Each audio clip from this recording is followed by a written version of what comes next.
Bonjour, bienvenue sur cette séquence consacrée au contrat de travail de droit commun, c'est-à-dire le CDI à temps complet. Nous allons bien sûr commencer cette séquence par notre cas pratique de départ. Notre cas pratique qui concerne cette fois-ci toujours notre amie Rosa, qui vous interpelle aujourd'hui pour une autre de ses amies, cette fois-ci c'est pas Loana, c'est Sonia, qui vient de commencer un nouveau travail de chef d'équipe dans une entreprise agroalimentaire. Et il se trouve que Sonia est un petit peu inquiète parce qu'elle dit à Rosa que ça fait 2 semaines qu'elle a commencé son nouveau contrat et qu'elle n'a toujours pas de contrat en main, en poche. Et donc elle est inquiète et elle demande à Rosa, c'est que Rosa connaît beaucoup de monde, notamment tous les MOOCers de ce MOOC comprendre le droit des contrats de travail, et donc elle se dit que Rosa peut-être pourra la renseigner. Donc Sonia est-elle bien sous contrat? Question donc à traiter dans le cadre de cette séquence.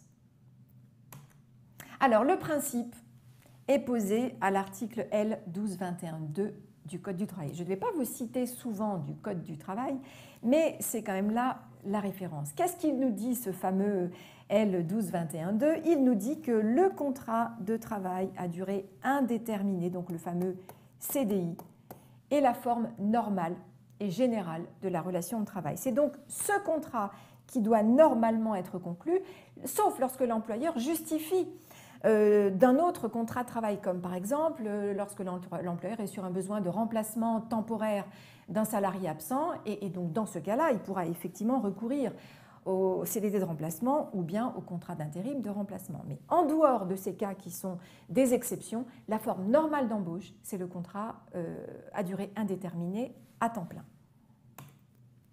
Alors quel est le formalisme qui est toujours posé par le Code du travail? Le formalisme, en fait, il est réduit à pas grand-chose au niveau du CDI à temps complet. Pourquoi? Parce que voilà ce que dit notre législateur. Il nous dit que le contrat de travail, donc le CDI, peut être établi selon les formes qu'il convient aux parties contractantes d'adopter. Autrement dit, il n'y a aucun formalisme spécifique propre au CDI à temps plein, sauf, attention, sauf lorsque les conventions collectives prévoient un formalisme particulier, comme par exemple la fourniture d'un contrat écrit dans un délai défini.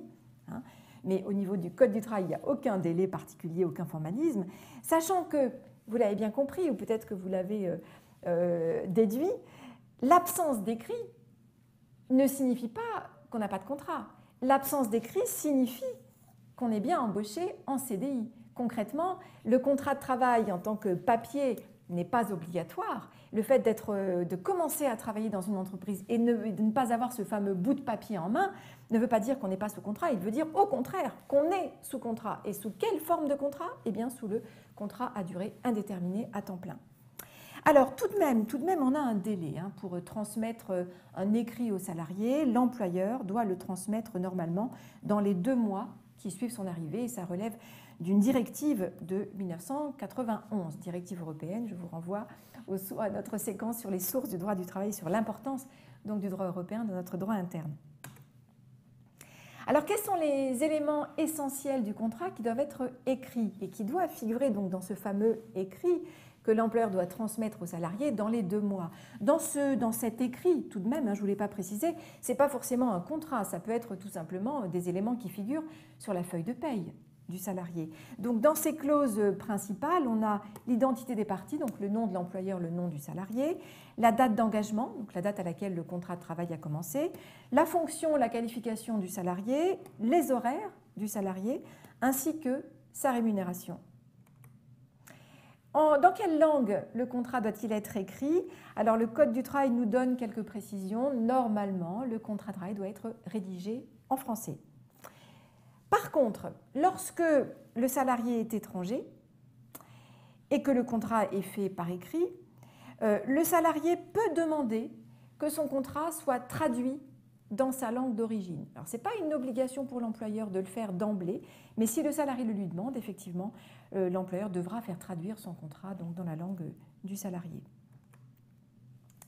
Alors, on en arrive à la réponse à donner au cas pratique. Que pensez-vous donc de Sonia et du fait qu'elle ait été embauchée, qu'elle travaille depuis 14 jours déjà dans l'entreprise sans avoir de contrat écrit en poche? bien, il suffit de dire tout simplement à Rosa qu'elle peut largement rassurer son amie. Vous pouvez déduire vous-même cette réponse de tout ce qu'on vient de voir. Concrètement, la remise du contrat de travail n'est pas obligatoire. Comme Sonia n'a pas eu de contrat à son arrivée qui lui a été remis directement par son employeur, on peut en déduire donc qu'elle est en CDI à temps plein. Alors attention tout de même, hein, l'employeur devra transmettre à Sonia un écrit dans lequel on retrouve les fameux éléments obligatoires qu'on vient de voir, donc sa fonction, sa date d'entrée, sa rémunération. Mais en fait, il a 2 mois pour le faire et on considère en France que le fait de transmettre la première feuille de paye à la fin du premier mois suffit à l'employeur pour respecter cette obligation. Pourquoi? Parce que nos feuilles de paye sont tellement précises qu'elles contiennent toutes ces mentions obligatoires imposées par la directive de 91. Donc, Sonia est bien en CDI à temps plein.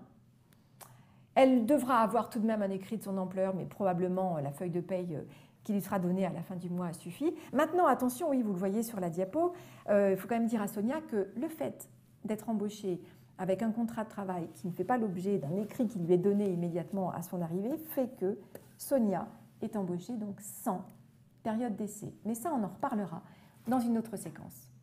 À très vite.